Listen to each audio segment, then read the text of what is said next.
और शायद 11 मार्च को पेशी है विष्णु की, तो हो सकता है लेके जाए, क्लियर नहीं बता सकते, लेकिन साइड से सुने हैं कि लेके जाएंगे।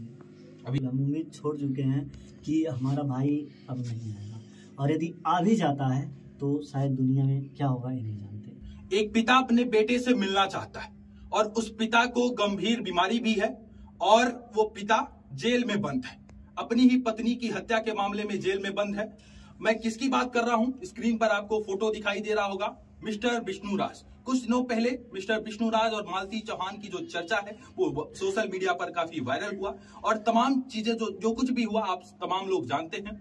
मैं उन्हीं की बात कर रहा हूं, मिस्टर विष्णु राज, जो इंटरटेनमेंट कैटेगरी में वीडियो शूट करते थे। मैं उसी मामले पर पूरी चर्चा करने के लिए भी उनके साथ हमारे साथ उनके छोटे भाई महादेव है। बातचीत करेंगे महादेव से, क्या कुछ अपडेट है। और आप कह रहे थे कि भी हमारी बातचीत हो रही थी तो आप कह रहे थे कि विष्णु अपने बेटे से मिलना चाहता है लेकिन उसे मिलने नहीं दिया जा रहा है, इस तरीके की दलील आपकी है, और क्या कुछ इस पूरे मामले में भी हो रहा है, थोड़ा सा बताइए। जैसे इस चैनल के माध्यम से देखने वाले सभी भाई को नमस्कार, सभी लोगों को। और ऐसा है कि मतलब विष्णु अपने बेटी युवराज से मिलना चाहता है और लोग मिलवा नहीं रहे हैं, ये नहीं कहेंगे, लोग प्लान कर रहे हैं, क्या कर रहे हैं नहीं जानते, लेकिन विष्णु अपने बेटे से, एक बाप अपने बेटे से मिलना चाहता है। और हम अपील और गुहार करेंगे युवराज के नाना जी से कि वो एक बारी जरूर मिलवा दें। तो आपने एक तर्क ये भी दिया कि विष्णु को एक गंभीर बीमारी भी है, और उस बीमारी का नाम बता सकते हैं, क्या बीमारी है विष्णु को? विष्णु को है हेपेटाइटिस बी, जिसके रहने से किडनी लीवर खराब हो सकते हैं और ब्लड के द्वारा। अच्छा, एक आप हेपेटाइटिस बी का नाम ले रहे हैं, तो शायद हेपेटाइटिस बी से लीवर वगैरह खराब हो जाता है। हाँ, ऐसा डॉक्टर का कहना है। इसे वहाँ से वो बताए हमको, तो हम राय भी लिए, डॉक्टर से पूछे भी, तो लोग बताए कि इससे दिक्कत होती है। तो वो पिता अब इच्छा जाहिर कर रहा है, आप लगातार उनसे जेल में मिलने जाते हैं, और चूंकि आप उनके छोटे भाई हैं, विष्णु टोटल 3 भाई थे, ये उनको विष्णु के बाद का भाई है और इससे छोटा एक भाई है और वो भी काफी छोटा है। तो आप जेल में मिलने जाते हैं, क्या कुछ कहते हैं विष्णु अभी, क्या कुछ उनके मन में पीड़ा है और क्या कुछ कहना चाहते हैं? जैसे पूछते हैं, सबको पूछते हैं, अपनी यूट्यूब फैमिली को पूछते हैं, परिवार को, ससुराल वाले को, सबको पूछते हैं, और उनके मन में यही पीड़ा है कि हम अपने बेटे से मिले, और पता नहीं उनके साथ क्या होगा, भगवान ही जाने। इतना खतरनाक गंभीर बीमारी है, इस बीमारी में उनके साथ क्या होगा ये तो कोई नहीं जानता, तो इसीलिए अपने बेटे से मिलना चाहते हैं। तो यानी कि आप चाहते हैं कि विष्णु को उसके बेटे से मिला दिया जाए? हम चाहते हैं और अपील भी करते हैं, हाथ जोड़ के गुहार भी करते हैं कि मिलवा दीजिए। और आप भी हर चीज़ जानते हैं, एक कई बच्चों के पिता आप ही हैं, तो एक पिता होने का दर्द आपको पता है, तो आपसे रिक्वेस्ट है कि आप मिलवा दीजिए। ये जब पूरा सब कुछ मामला हुआ तो उसमें कहीं आपका रोल नहीं दिखाई दिया और आप पूरे मामले से अपने आप को बाहर रखे थे, लेकिन अचानक अब आप मीडिया और सोशल मीडिया में आके इस तरीके का गुहार लगा रहे हैं, इस तरीके की बातें सामने रखेंगे, तो लोग क्या मैसेज, मतलब आप लोग कहना क्या चाहते हैं? कुछ बातें लोगों को समझ में नहीं आ रहा है। जैसे अचानक से आप पूरी तरीके से गायब थे इस पूरे मामले से, इस पूरी कंट्रोवर्सी से आप गायब थे, और अब आप आके कह रहे हैं कि जो है विष्णु जो है अपने बेटे से मिलना चाहता है। क्या ये सिंपैथी कार्ड आप लोग खेल रहे हैं? क्या विष्णु की रिहाई आप लोग चाहते हैं कि ये एक सिंपैथी कार्ड खेला जाए और वो उनके परिवार वाले केस वापस ले लें, या इस तरीके का कोई दबाव आप लोग डाल रहे हैं क्या? ऐसा कोई मामला नहीं है, ना तो केस वापस लेने के लिए बोल रहे हैं, ना तो कुछ भी, मतलब ऐसा नहीं है। बट ये है कि एक बाप एक बेटे से मिलना चाहता है और हमको भरोसा है कि मिलवाएंगे। अभी कहाँ है? और अभी विष्णु का बेटा अपने मौसी के घर है और उनके नाना जी के पास है, और विष्णु जेल में है। जैसे आप बोले हैं कि आप इस पूरे मामले में दूर थे, तो देखिए हम बता रहे हैं कि एक पति पत्नी का, दो परिवार का झगड़ा था, हम कुछ भी है तो तीसरे हैं। मालती भाभी भी मेरी भाभी थी और मैं उनका बेटा था, हमको बेटा और देवर दोनों मानती थी और एक माँ का दर्जा देती थी, और भाई था वो भी हमारा ही था। तो जब 2 पति पत्नी का झगड़ा होता था तो हम छुड़ाते थे, झगड़े में जब मामला मीडिया पे आया तो हम नहीं आए, और बात भाभी हमारी दुनिया से चली भी गई, उसके बाद भी हमको भी कष्ट है, काफी कष्ट है। लेकिन अब जो नहीं है उसकी बात अलग, लेकिन जो है उनको तो रहना चाहिए अच्छे से। आप अपने भाई को बेकसूर मानते हैं कि या कसूरवार मानते हैं? देखिए पुलिस का मामला है और इतना बड़ा कांड हुआ, मैटर हुआ, प्रशासन मेडिकल हुआ, उसमें आत्महत्या आया।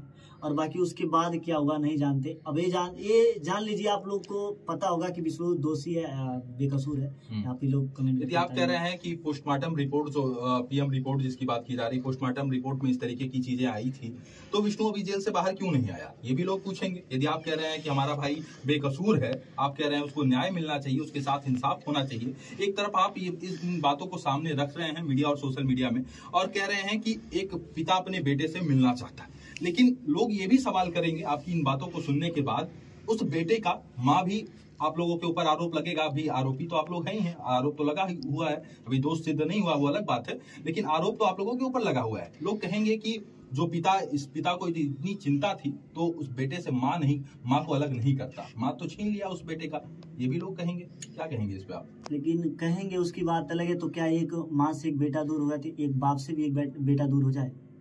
क्या चाहते हैं आप लोग?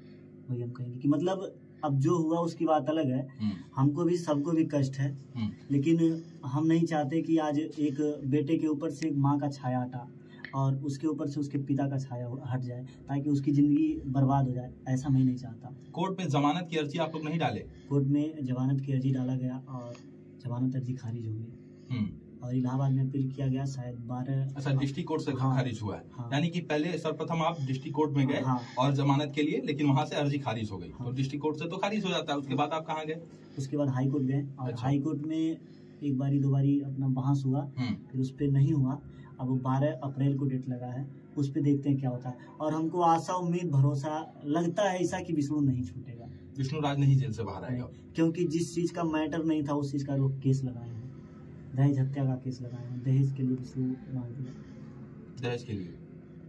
तो ऐसा कुछ नहीं है। आप लोग जानते हैं कि जो 1 लाख का हार दे सकता है वो दहेज के लिए मार नहीं सकता है। बाकी प्रभु की माया और लोगों की माया। हालांकि हम ये नहीं कह रहे हैं कि विष्णु राज के दोनों का ही घर है, तो क्या दोनों का नाम लिया जाएगा? तो महादेव भैया ने कहा था कि मुझे इंसाफ चाहिए, क्योंकि उनको इंसाफ की बहुत ज़रूरत है। क्योंकि उसने हत्या नहीं किया है और मालती खुद अपने हाथ से शिकार हुई है। और दोस्तों, आप लोग जानते हो कि विष्णु भाई अपना ऐसा नहीं कर सकता है किसी के साथ। अगर दहेज वहेज का नाम दे रहे इसमें उनके माता पिता, तो ये सरासर गलत है, क्योंकि विष्णु राज ने दहेज का मांग नहीं किया था। वहाँ महादेव, जब मालती एक्सपायर हुई थी तो महादेव नहीं थे। अचानक में महादेव बीच में आए हुए हैं और अपने भैया के लिए गुहार कर रहे हैं कि भैया को इंसाफ मिलना चाहिए। तो आप लोग की क्या राय है कमेंट में ज़रूर बताना। और दोस्तों, वैसे तो हमारे हिसाब से तो मालती भाभी को भी इंसाफ मिलना चाहिए और विष्णु भैया को भी इंसाफ मिलना चाहिए, क्योंकि जब तक अर्जुन नहीं पकड़ा जाएगा ना तब तक कुछ नहीं आगे बढ़ेगा। क्योंकि सबसे ज़्यादा दोषी अर्जुन है। अगर मियाँ बीवी के झगड़े में तीसरा कोई आया है तो सबसे गलती अर्जुन की है, और अर्जुन का कोई नाम नहीं ले रहा है कोई भी। और महादेव भैया ने बताया है कि बहुत बड़ी बीमारी है, हो सकता है मेरा भाई जब वहाँ से आ जाए तो हो सकता है इस दुनिया में नहीं रहे, क्योंकि वो अंदर से टूट चुके हैं। हम महादेव भैया से हम भी यही कहना चाहते हैं, महादेव भैया आप टूटिए मत, आपके साथ सब कुछ है, यूट्यूब फैमिली है आपके साथ, हम लोग भी हैं साथ। और अगर आप इतना घबरा जाओगे तो कैसे काम चलेगा। अब महादेव भैया बताए हैं कि 11 तारीख को पेशी है, देखते हैं वहाँ पे क्या होता है नहीं होता है, और क्या भाई को इंसाफ मिलेगा कि नहीं। हम लोग भी भगवान से उस दिन बहुत सारा दुआ करेंगे कि विष्णु भैया को इंसाफ मिलना चाहिए, क्योंकि विष्णु भैया और नेहा किन्नर भी गई थी मिलने, उनसे भी हर बात शेयर किया है विष्णु भैया। क्या शेयर किया खुद उनके वीडियो में पता लगेगा। और बताया कि जिस दिन हम बाहर आएंगे उस दिन सारी सच्चाई मालती की हमारे फ़ोन में है, और क्योंकि विष्णु भैया का फ़ोन वोन सब कुछ जमा हुआ पड़ा है, इस करके मालती भाभी का कुछ भी नहीं हो पा रहा है और ना विष्णु भैया का कुछ हो रहा है। जो दोषी हैं वो बाहर घूम रहे हैं, जो निर्दोष है वो सज़ा काट रहे हैं। तो ऐसा नहीं होना चाहिए। और महादेव ने साफ साफ बोला है कि हम उम्मीद तोड़ दिया है ये है क्योंकि उनकी बेल हर जगह से खारिज हो रही है। क्यों खारिज हो रही है? अब किसी ने करवा रही, अब हाई कोर्ट में पता लगेगा 11 तारीख को क्या होगा। बस 1-2 दिन की बात है। सच तो एक दिन सामने आएगा ही आएगा। और अगर विष्णु भैया आ भी जाएंगे तो विष्णु भैया भी चुप नहीं बैठेंगे, वो भी मालती के लिए इंसाफ मांगेंगे। तो आप लोग विष्णु भैया को गलत समझते हो, वो गलत नहीं है, सबका सपोर्ट करते हैं। आप उनके घर जाके देखो तो सभी लोग यही कहते हैं कि विष्णु गलत है। हम नहीं कहते, हमारी नज़र में तो विष्णु भैया बहुत अच्छे हैं। क्योंकि कहीं ना कहीं देखा जाए तो एक परिवार उजड़ गया है। और आप दुआ करिए फिर से इस घर में खुशी आ जाए, खुशी के बाहर आ जाए। और विष्णु भैया भी बहुत ज़्यादा परेशान हो चुके हैं, बहुत ज़्यादा बहुत ज़्यादा। और कह रहे हैं हमारे बेटे से मिला दीजिए, पता नहीं उनकी आखिरी इच्छा क्या कह रही है, हो सकता है। और महादेव ये भी बताया कि बहुत बड़ी बीमारी है, उस बीमारी में लीवर कमज़ोर, किडनी कमज़ोर हो जाती है। तो आप लोग दुआ करिए कि वो जल्द से जल्द ठीक हो जाए और इंसाफ मिले उनको भी। वो भी अपना परिवार खोया है। अगर परिवार खोया है, अगर आपके साथ ऐसा हो तो आपको भी नहीं अच्छा लगेगा। तभी ये कह रहे हैं गुहार ज़रूर करिएगा। और अगर मालती के पिताजी हमारा ये वीडियो देख रहे हैं तो प्लीज़ उनके बेटा को मिला दीजिए, क्योंकि उनका बेटे का हक है अपने बाप से मिलने का, बाप का हक है बेटे से मिलने का। तो दोस्तों कोई बात नहीं, यहीं आगे देखते हैं क्या होता है। जब हम अपना वीडियो यहीं पे ऐड करती हूँ। वीडियो सही हो तो वीडियो को लाइक करें, शेयर करें, कमेंट करें, ताकि आने वाली वीडियो इससे भी अच्छी हो और सच्ची हो।